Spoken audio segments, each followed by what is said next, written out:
Assalamualaikum warahmatullahi wabarakatuh. I'm Muhammad Zafri bin Muhammad Syukur, and our group will present about surface engineering process and technique. Okay, surface modification process are applicable to control friction, improve surface wear and corrosion resistance, and change the physical or mechanical properties of the component. Surface engineering can be divided into two, which is traditional technique and advanced coating technologies. Under traditional technique, we have painting, electroplating, galvanizing, thermal and plasma spraying. And under advanced coating technique, we have physical vapor deposition, chemical vapor deposition, ion implementation, ion beam assist deposition, ion beam mixing, and also laser treatment.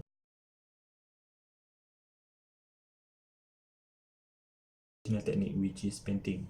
Painting is a practice of applying paint, pigment, color, and other medium to a surface support base. The medium is commonly applied to the base with a brush, but other implements such as knife, sponge, and airbrush can be used. Spray painting is a painting technique where a device spray a coating such as paint, ink, varnish through the air onto a surface. The most common types employ compressed air, compressed gas, usually air, to atomize and direct the paint particle. Air gun spraying use equipment that is generally larger. It is typically used for covering large surface with an even coating of liquid.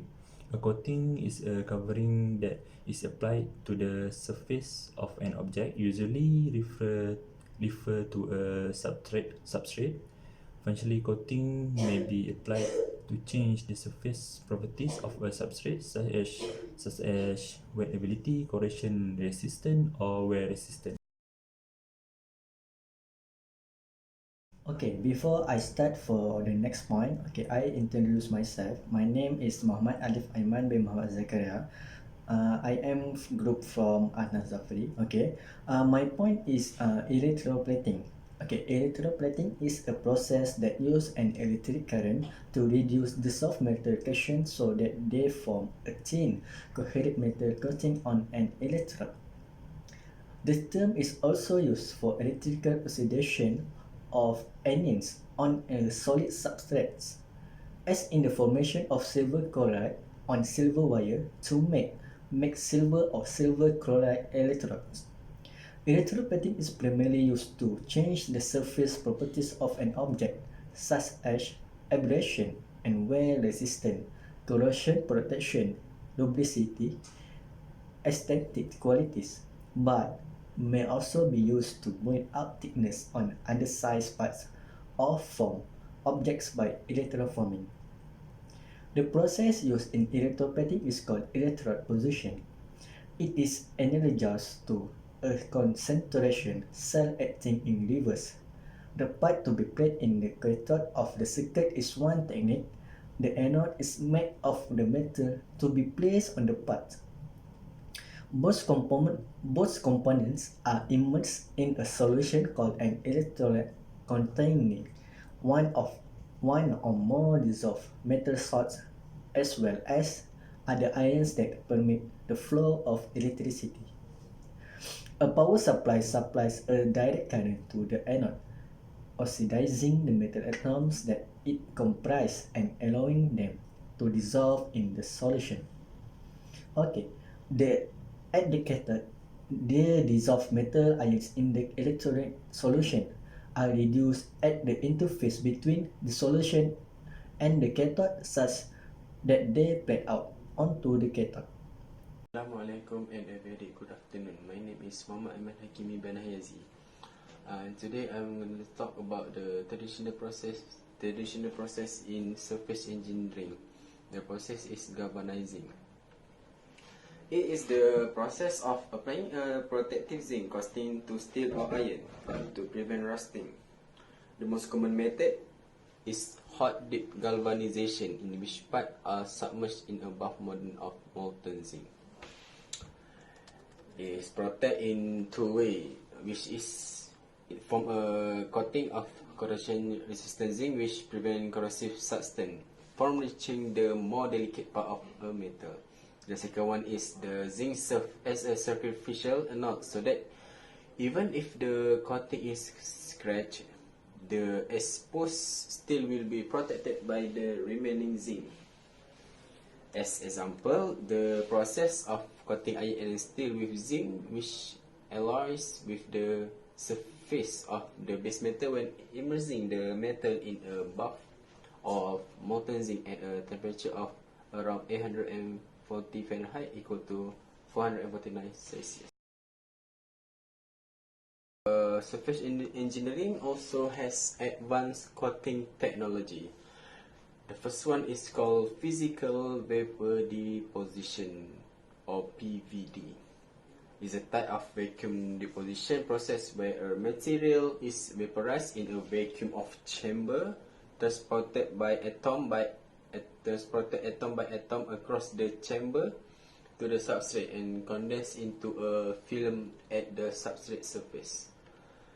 Hybrid physical chemical vapor deposition, HPCVD, is a thin film deposition PVD with chemical vapor deposition CVD. It used to improve hardness, wear resistant, and oxidation resistant. Commonly used in aerospace, automotive, surgical dyes, and mold for all manner of material cutting tool, firearm, optic, and wash. As example, common industrial coating applied by PVD are titanium nitride, zirconium nitride, chromium nitride, titanium aluminium nitride. Assalamualaikum. My name is Muhammad Aiman Daniel bin Muhammad Fuad. Next, I want to talk about laser treatment. Laser coating, as also refers as laser cladding or laser spraying, is an advanced coating technology for improving surface properties.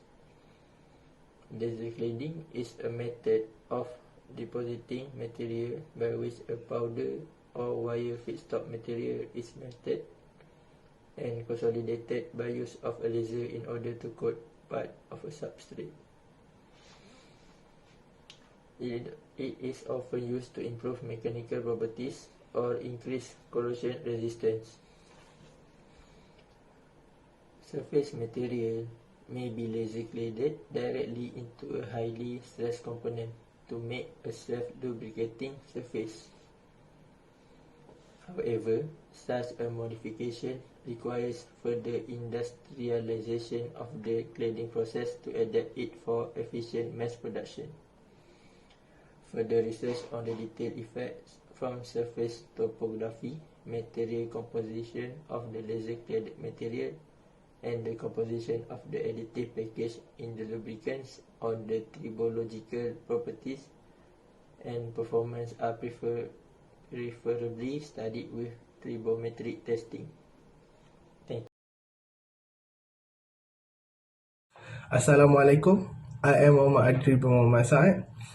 Next, I will continue with my point, which is laser cladding process. The powder used in laser cladding is normally of a metallic nature and is injected into the system by either coaxial or lateral nozzle. The interaction of the metallic powder stream and the laser cause melting to occur and is known as the melt pool. This is deposited into substrate.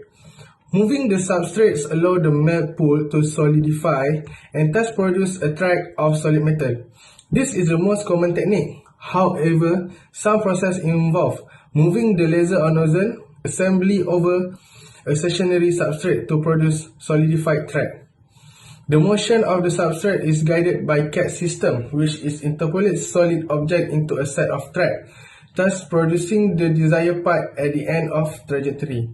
Thank you.